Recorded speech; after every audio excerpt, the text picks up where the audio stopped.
Thank you for joining us. Our guest today is Irwin Stovroff, a World War II veteran who served in the 8th Air Force out of England. He flew 35 missions and was then shot down. He became a prisoner of war in Germany, and at the war's end, he was liberated by the Russian army.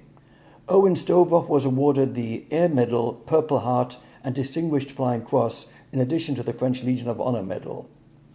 Upon retirement, Irwin became a volunteer service officer for ex-prisoners of war at the VA Center in Palm Beach, Florida. Today, he is the president of Vets Helping Heroes. This is an organization that supports veterans and active duty military personnel who experience visual, physical, and/or emotional trauma. Mr. Stovroff will tell us all about this organization following these messages. Healthcare costs are bankrupting America. The cause is federal overregulation.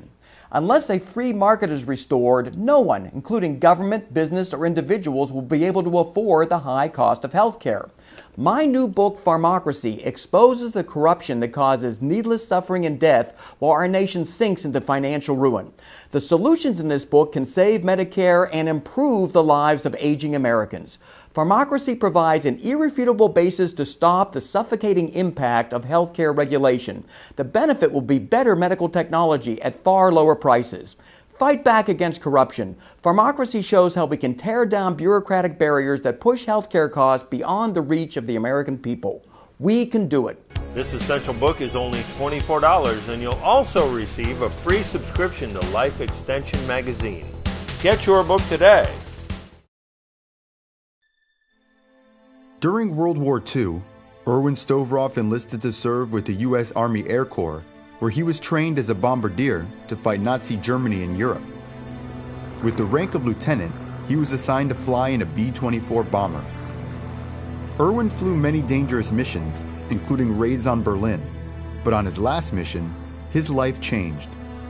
And on my 35th final mission, it was final. I was shot down. I was shot down over France.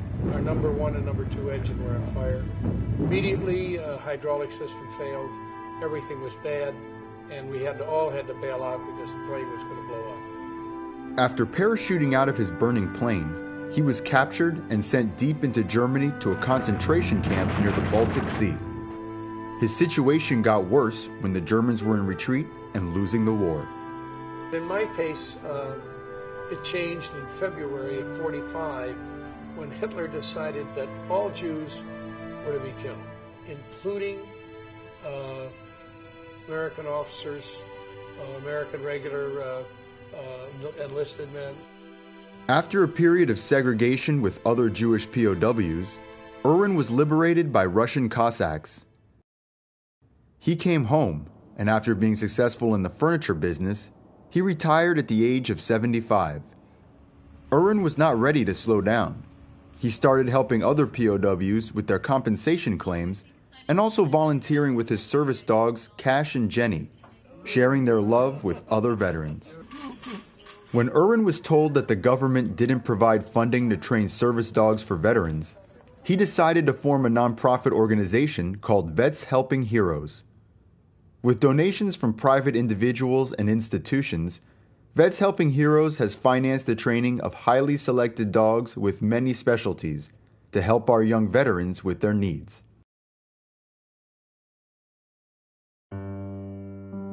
Lieutenant Colonel Kathy Champion served in the U.S. Army with distinction for over 27 years. When I was in Iraq, I contracted a virus that I was not aware of because I was treating the local Iraqis with minor medical issues, and when I returned to the United States, I was doing fine, but within a year's time, the virus had started to attack my spinal cord and my vision. So I became a hermit of my own house. I quit school, I quit my job, I quit being social. I didn't want to talk to anybody, I didn't want to tell anybody what was wrong. Many of Kathy's friends suggested a guide dog, and after some hesitation, she applied for one. A couple months later, she had a dog. And when she came into the room and she came up to me, she was all excited and she was butt-tucking and she was licking, not licking me, she was just doing the things that dogs do, and she rolled over and let me pet her belly and everything, and she was like all happy. And the rest of that day, it was like, I have a dog. My life has been changed immensely by Angel. She has granted me back the life that I felt like was taken away from me because of my war injuries. Angel is more than a member of my family. She is my partner for life. And she has taught me to trust and 4 legs. And that in itself is a humongous accomplishment for me.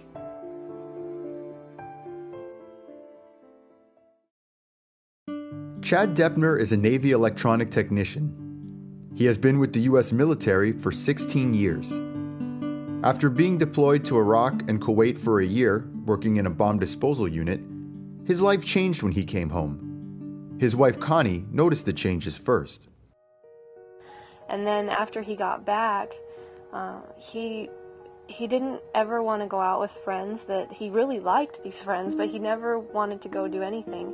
He was even not interacting with me. I mean, it was almost a couple of years of being ignored, and you don't know where that comes from. So that was pretty hard. After I'd noticed that I was having problems with anger issues, just outbursts over the slightest provocations. I was having issues at work, I was having issues at home, and finally decided I needed to get help, and that's when I was diagnosed with PTSD. Chad was treated with countless medications that made his situation worse. It took months before he found good doctors to provide therapy sessions. He finally started kind of breaking out of that and being himself again. But the day that they brought Laura Lee, the service dog, in for that session, that day alone was like a switch. He sent me pictures from his iPhone of her and was just all excited about this dog and actually smiling about things, and it was awesome. And so I began researching it further, and that's where I came across the Southeastern Guide Dogs Pause for Patriots program. After applying for a service dog, Chad was approved and received a dog named Chansey. He spent 26 days training with his dog at the campus of the training facility in Florida. A few weeks later, back home in Virginia, Chad's life has been changed by his new service dog. As soon as, literally the day he brought Chansey home, it was like, oh my gosh, Chad's back. My daily life, I think, has improved considerably. I'm getting out a lot more. We're doing things. I'm not just sitting at home alone. I think that Chad getting Chansey has been a life-changing event. Chad doesn't have to take medications to sleep, and when he has a nightmare, his faithful companion will lick his hands to wake him up. For nonprofit organizations like Vets Helping Heroes, it is essential to keep the donations coming to finance the breeding, selection, and training of healthy dogs. Master Sergeant Mark Guatme is a proud Marine who has served our nation for 21 years all over the world. His last deployment was in Iraq, where he served 3 tours in a combat unit. The exposure to mortars and improvised explosive devices in combat left him with serious medical problems. His wife, Carolyn, remembers those terrible years. There were times where he couldn't walk, he couldn't talk, he didn't know who he was, he didn't know who I was. We got several diagnoses. We got post-traumatic stress, we got seizure disorder, reflex sympathetic dystrophy for his nerve pain in his feet, we got nerve damage.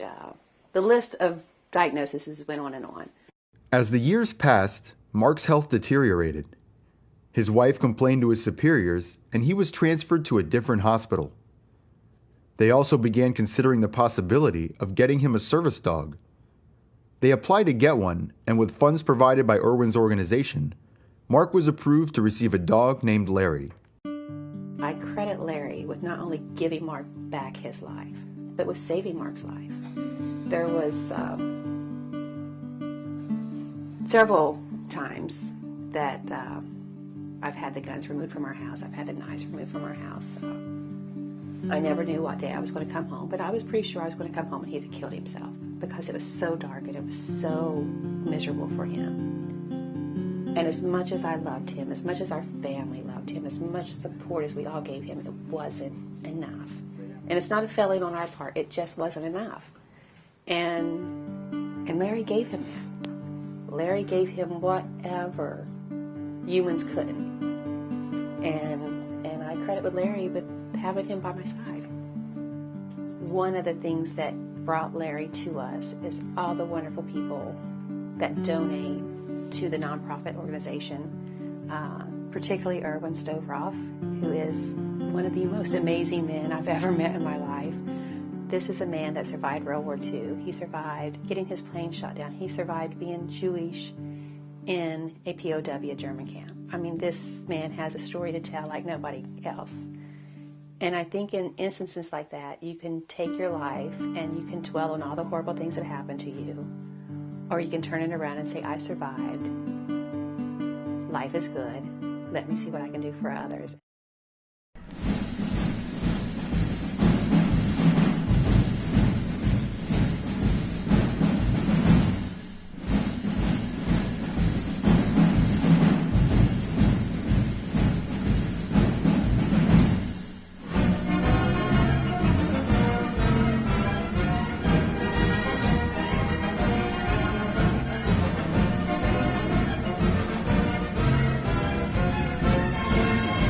With us now is Irwin Stovroff. Sir, it's a pleasure to have you on the show, and we have Cash here also. Thank you for inviting us. Irwin, you have a very interesting life and background. I'd like you to tell us a little bit about what you're involved with at the present time. At the present time, I have an organization. I created a foundation. It was brought to my attention that our government had no funds for our disabled, blind and disabled veterans coming back from the global wars. And when they were rehabbed, which they did do, there still was no funds for them to get a dog. And when I heard about that, I decided to do something about it. And so I created a program called Vets Helping Heroes. I didn't do this alone. I had several of my good friends, ex-POWs, that helped me to begin with. Within 3 months of just starting this program, I had raised $100,000. And I realized that people understood what the program was, what I was trying to do. And so we reorganized completely and became Vets Helping Heroes. And from that moment on, I created a board, mostly all military people. And we continued working with an organization called Southeastern Guide Dog Program. And they created a subject called Pause for Patriots. And Pause for Patriots is the main source that I work with and raising funds for these dogs.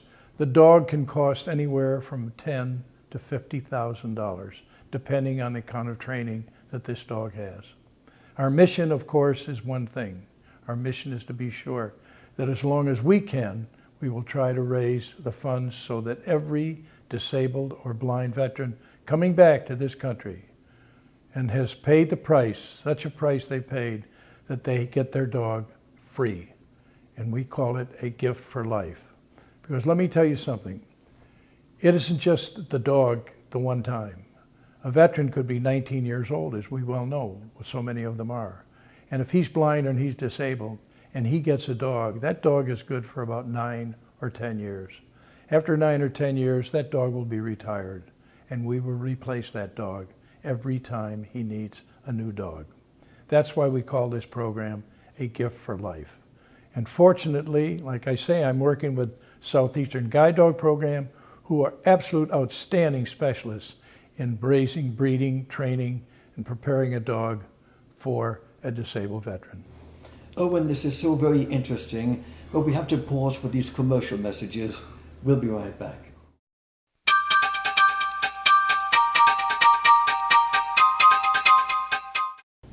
We're back with Irwin Stovroff and Cash right here. And Irwin, I'd like us to continue where we left off. What you're doing is so very much needed and very commendable.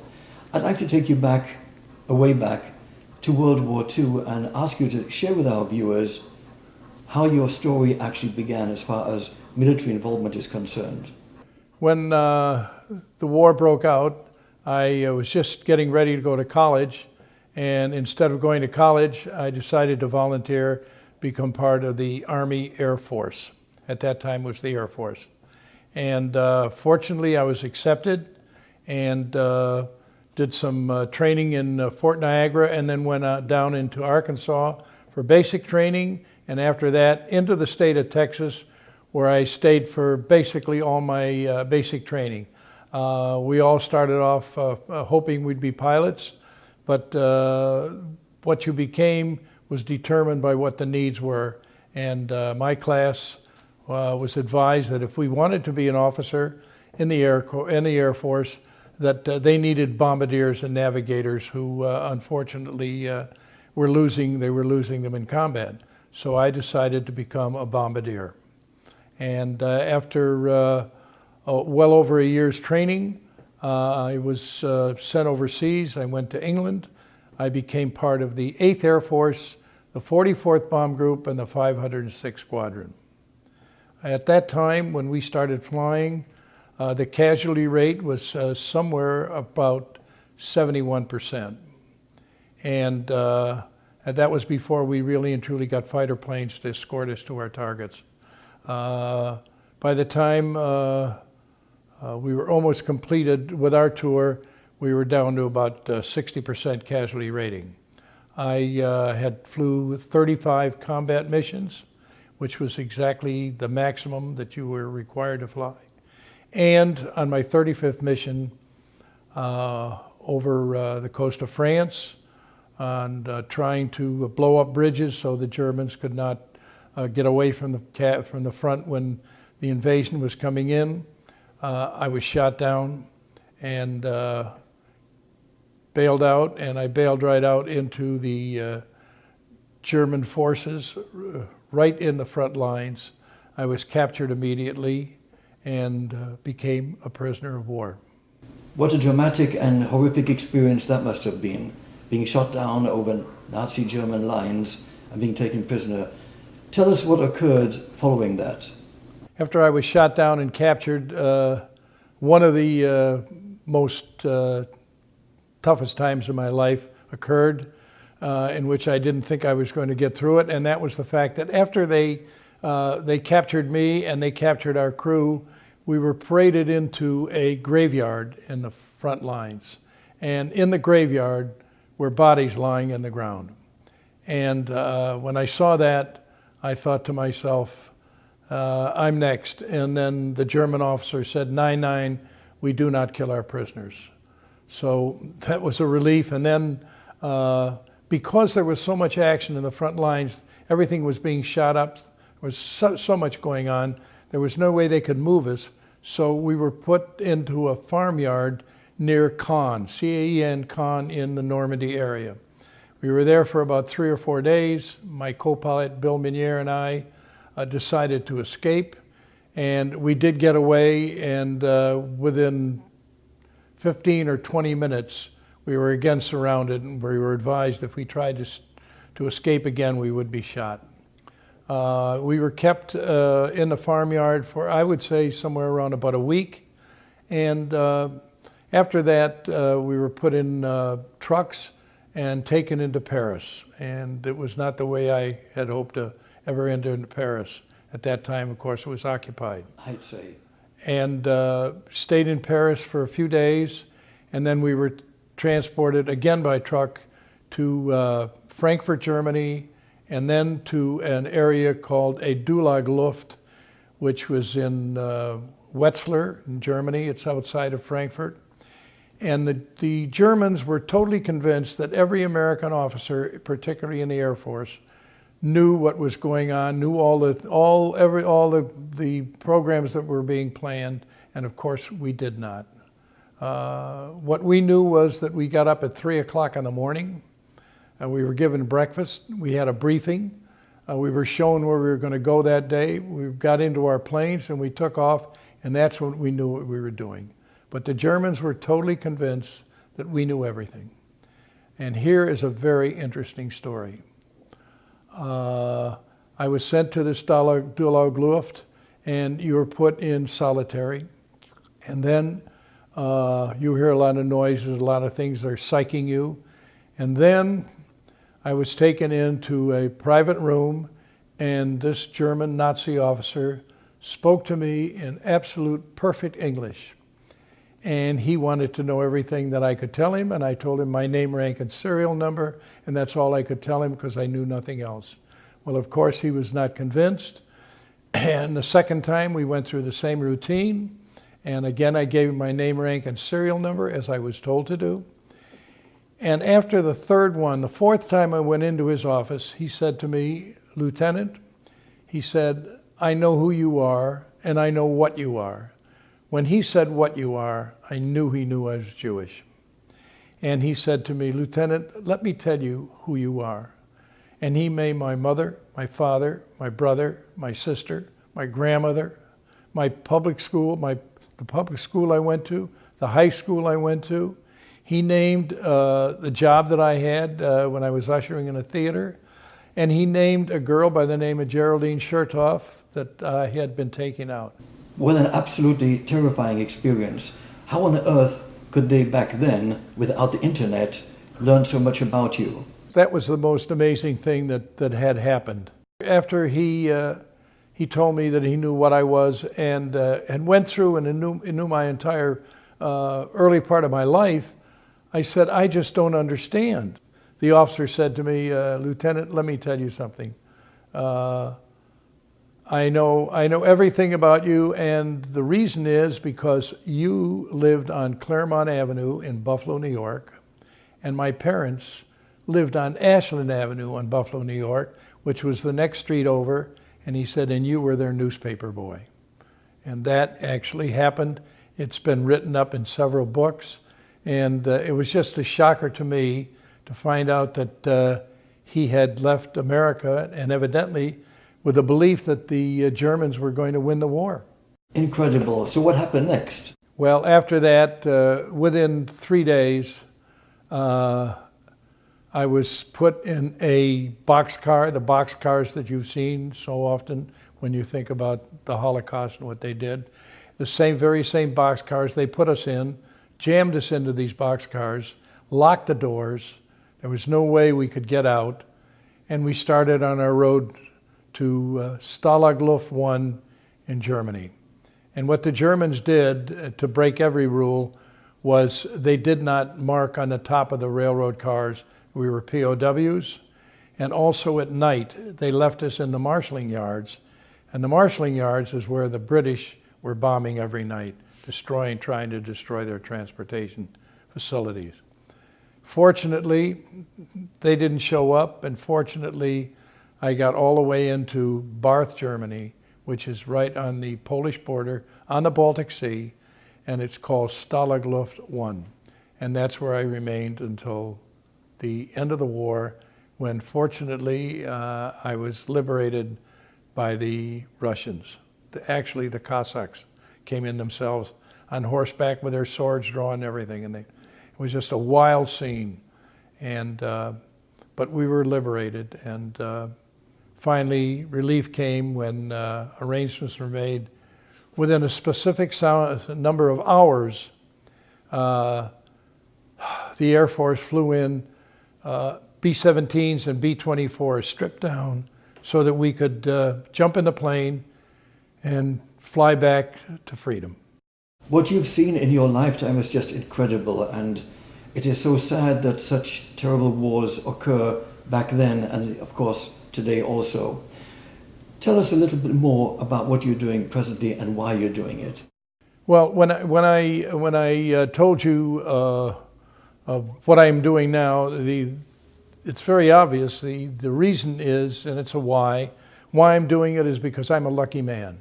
I flew a lot of missions. I got shot down. I was a prisoner of war. I went through a lot of stories there that were not pleasant, and yet I came back home.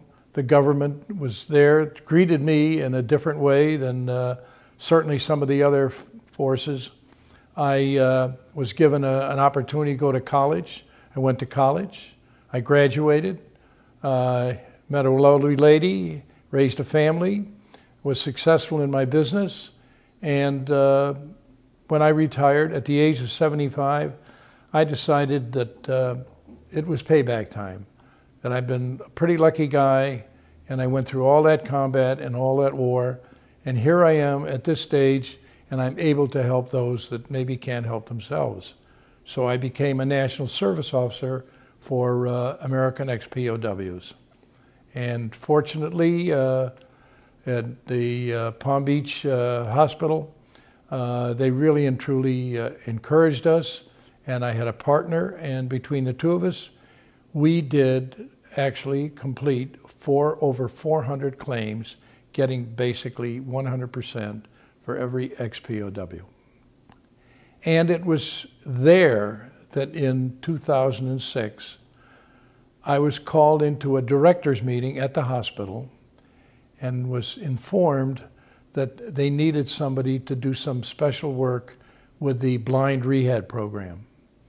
And the work was to get started in raising money so that these veterans who were receiving rehab complete were not being able to get a dog because, unfortunately, at that time, our government had no budget or no funds or no appropriations for a dog for a veteran coming back, blind, disabled, PTSD, TBI, having seizures, anything you can think of. And the necessity was there. And so I decided that if they asked me to do this, that I would do it. And to this date, we have placed over 60 dogs with these disabled veterans and raised almost $3 million. It is a great satisfactory feeling that I have that I was able to put an organization together. And there are many people that have helped me as we reach this goal, and will continue to reach this goal as long as the need is there for what we call returning heroes. And let me conclude by telling you something, and I lived through it. Freedom isn't free, and somebody has to pay a price for it. So please help us. Irwin, what you're doing is so very important. I very much commend it. And thank you. I'd like to have you on the show again one of these days. Oh, it'll be my pleasure, and thank you very much for having me. This concludes our special show for today. I'm Richard Peritz. Thank you for being with us.